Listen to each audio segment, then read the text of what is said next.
selamat siang sahabat Primutalk semua, kembali lagi di channelnya Primutalk. Nah, hari ini kita kedatangan salah satu bintang tamunya. Ini penasaran banget gak sih?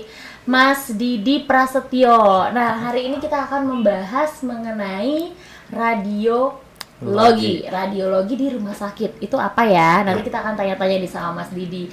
Nah, sahabat Primutalk semua, jangan lupa untuk like, komen, dan subscribe channelnya dari Primutalk, karena kita akan memberikan tips, trik, inovasi, dan juga berbagai informasi nih mengenai dunia kesehatan. Nah, selamat siang Mas Didi. Selamat siang Mbak Muti. Terima kasih nih udah datang ke channelnya Primutalk. Dengan senang hati, Mbak Muti. Hari ini kita akan membahas dunia radiologi gitu. Nah, tapi sebelum kita membahas ke situ, kita mau kenalan dulu nih sama Mas Didi. Mas Didi Prasetyo ini sekarang lagi bertugas di mana, dan juga kalau misalkan seorang radiografer itu lulusannya sekolahnya apa sih Mas Didi? Boleh nih dikasih sapa juga nih sahabat Primutalk semua di rumah. Oke, selamat siang sahabat Primutalk semuanya. Perkenalkan, nama saya Didi Prasetyo.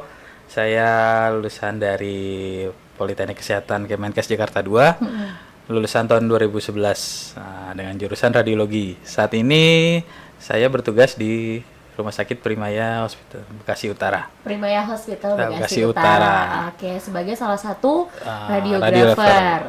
Oke deh, Mas Didi. Nah, sekarang kita mau langsung bahas masuk ke pertanyaan aja kali ini ya. Boleh, silakan. Aku mau tanya, udah berapa lama sih jadi radiografer? Jadi radiografer itu dari tahun 2011, Kak. Oh, 2011. Sekarang 2023, udah 12 tahun ya. 12 tahun ya. 12 jadi, tahun ya. Sebenarnya kalau saya sendiri ya, kalau taunya radiologi itu kan pemeriksaan yang ronsen itu ya sebenarnya ya. Kalau kita awam, kita taunya kan pemeriksaannya itu gitu kan. Nah, sebenarnya berarti Mas Didi ini setiap harinya adalah foto itu ya? Karena USG itu gimana tuh sebenarnya? Pemeriksaan radiologi itu apa sih, kita mau tahu? Iya, pemeriksaan radiologi itu salah satu pemeriksaan penunjang di rumah sakit untuk menunjang diagnosa dokter. Itu penunjang sebagai salah satu penunjang ya. Penunjang dari pemeriksaan dokter gitu ya. Sebagai salah satu identifikasi juga nggak sih? Iya, betul sekali. Buat lebih mengidentifikasi untuk menegakkan diagnosa untuk penyakit. Misalkan ya, contohnya kan kalau misalkan kita ke rumah sakit, keluhannya adalah sakit pinggang sebelah kanan atau tulang belakang gitu kan ya. Tapi kan kita nggak tahu nih apa sakit pinggangnya sebelah mana gitu kan. Atau misalkan kita habis jatuh naik motor atau apa cedera gitu kan. Walaupun kayaknya sakitnya di dalam, enggak kok, di luarnya nggak luka nih, nggak berdarah, tapi ternyata fungsi di dalamnya ya Mas, di dalamnya. Fungsi di dalamnya itu yang ada cedera atau apa betul, gitu ya. Betul. Nah, itu bisa terbaca lewat hasil CT scan gitu ya. Hasil radiologi itu sendiri gitu kan ya. Nah, biasanya radiologi itu apa aja sih bentuk pemeriksaannya, ada apa aja? Pemeriksaan radiologi ini di setiap rumah sakit ada beda-beda modelnya Kak, atau macamnya. Yang pertama itu kayak seperti radiologi konvensional tuh, kayak kita rongsen dada, rongsen tulang. Itu namanya radiologi konvensional. Di atasnya lagi ada pemeriksaan kayak seperti CT scan, lalu ada seperti MRI, lalu juga ada pemeriksaan USG dan yang lainnya gitu. Jadi ada nggak cuma rongsen aja. Kebanyakan kan teman-teman Primutalk kan taunya cuma rongsen. Ternyata masih ada pemeriksaan lanjutan seperti CT scan, MRI, radioterapi itu. Jadi ada tahapannya semuanya. Banyak juga ya. Banyak, bukan hanya kalau misalnya sakit di ronsen aja gitu kan keluar, tapi ternyata ada banyak lagi tahapannya. Ada lagi gitu banyak ya. lagi tahapannya. Kalau di Primaya Bekasi Utara sendiri nih, itu setiap pemeriksaan itu ada nggak? Maksud aku udah lengkap belum nih pemeriksaan radiologinya kalau di Primaya? Kalau di Rumah Sakit Primaya Bekasi Utara ini kita punya alat radiologi konvensional, lalu CT scan, USG, panoramik buat gigi terus lalu intervensional ada SIAM Kak. SIAM itu apa tuh? SIAM itu kayak pemeriksaan untuk dia seperti di ruang operasi atau bisa di pemeriksaan menggunakan SIAM di SWL. Itu lebih terinci lagi itu tahapannya. Biar tahu ini diagnosa, menegakkan sebuah diagnosa gitu ya. Oke, benar. Ini penyakitnya apa nih? Sakitnya di sebelah mana sih gitu. Makanya lah di harus dilakukan CT scan atau Iya, foto gitu CT scan ya. atau foto. Oke.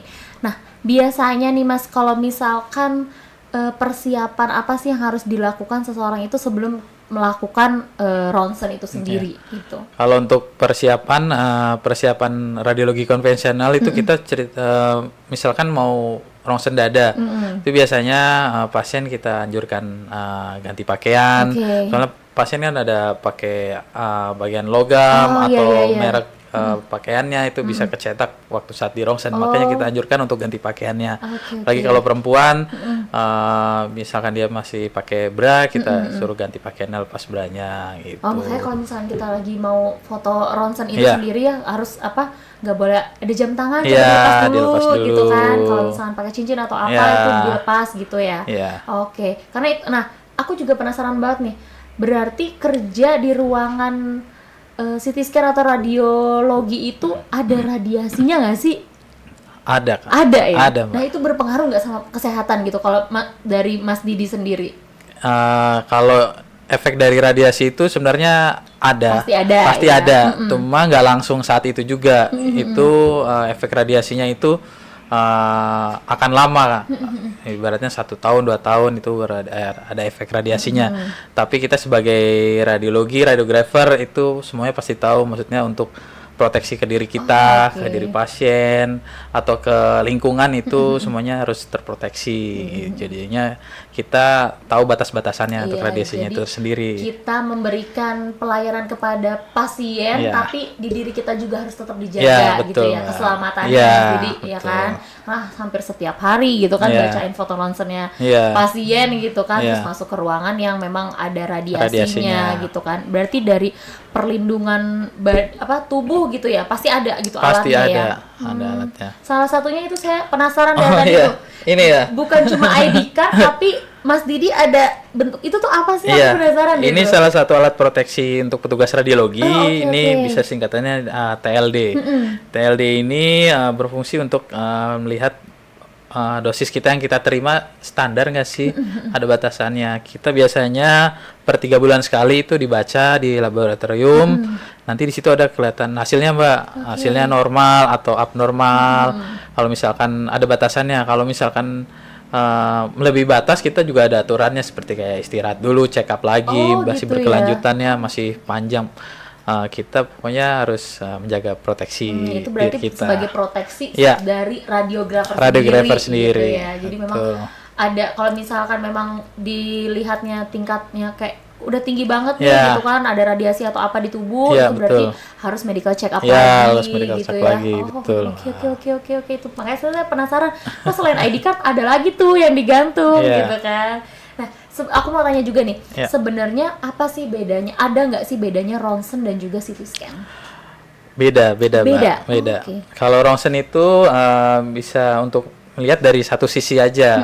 Kalau misalkan dari CT scan itu bisa dari beberapa sisi atau beberapa potongan lagi, lebih terperinci lagi CT scan. Nah, gitu. Itu bedanya. Jadi rongsen sih semuanya tetap anjuran dari dokter, tapi untuk kalau lihat fungsinya berbeda-beda, kayak radiologi, konvensional, CT scan, MRI itu pasti beda-beda, Kak. Nanti ada tahapannya Ada tahapannya lagi. gitu ya. Nah, aku mau tanya nih, kalau misalkan kan kita kecelakaan atau patah tulang, atau kan harus ada yang namanya CT scan dan ronsen. Itu berarti sebenarnya penting banget ya? Ya. Penting nggak sih? Kalau untuk radiologi tersendiri ini semuanya harus ada dari anjuran dokter, Kak. Ah, oke. Jadi kita mau rongsen sebaiknya harus dengan dari anjuran dokter.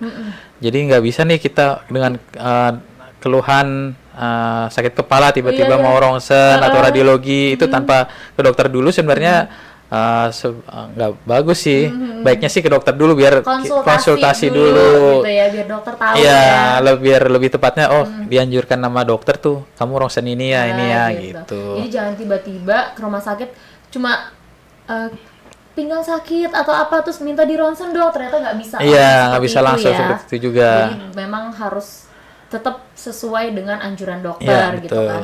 Kita kontrol dulu ke dokter, kalau memang dibutuhkan ini Ya. adalah nanti bisa langsung ke radiologi Ya, gitu betul kan gitu, untuk Mbak. difoto Ya, gitu ya. sebaiknya seperti itu. Sebaiknya seperti itu, Ya. tetap ada anjuran dokter gitu. Jadi jangan kalau misalkan keseleo dikit atau jatuh dikit lutut cedera gitu kan, Iya. minta langsung di ronsen dong gitu. Ternyata Iya. nggak bisa ya. Karena nggak bisa, Harus sebaiknya. dengan konsultasi dengan dokter dulu. Iya, betul. Gitu.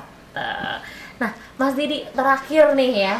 Mas Didi sendiri kan sebagai radiografer itu Iya. udah hampir 11 tahun, 12 tahun ya Iya. Mas Didi ya. Berarti udah lama banget tuh yang membaca hasil-hasil dari dari Iya, dari ronsen itu ronsen-ronsennya pasien Iya. gitu kan.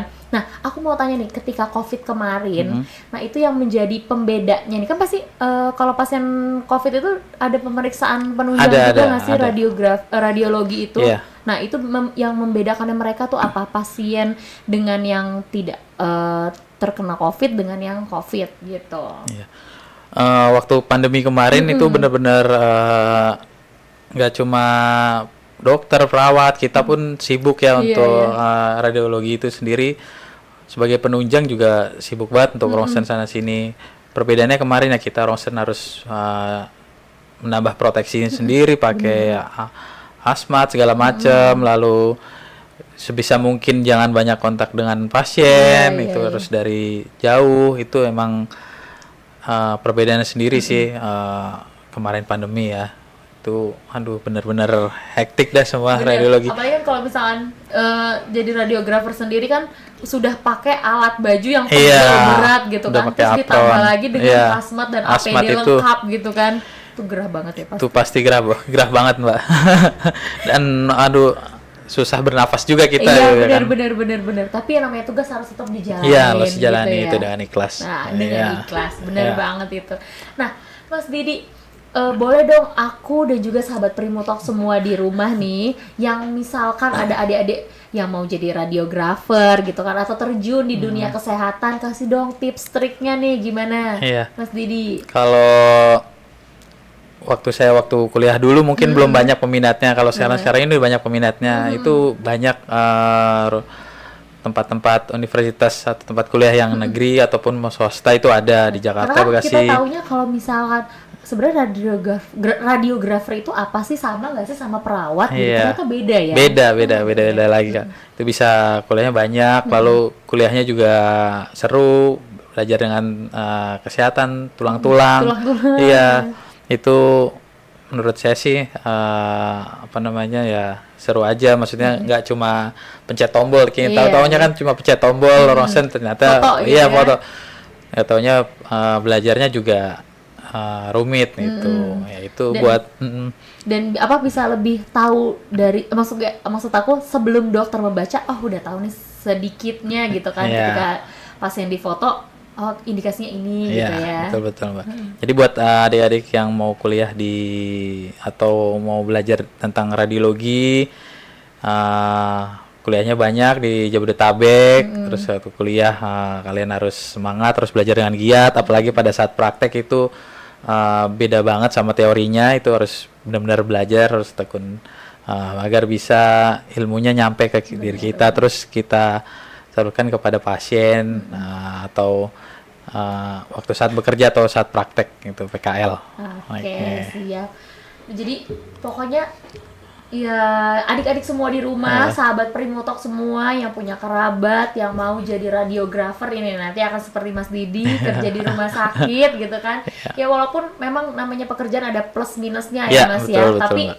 enjoy gitu Enjoy. ya. Harus dibawa enjoy ya kan. Nah, sahabat Primotalk semua, terima kasih nih udah nonton channelnya dari Primotalk. Sampai ketemu lagi di episode-episode kita berikutnya, karena kita akan selalu memberikan tips, trik, inovasi, dan juga motivasi nih juga nih seperti hal yang saat ini kita sedang kerjakan gitu kan.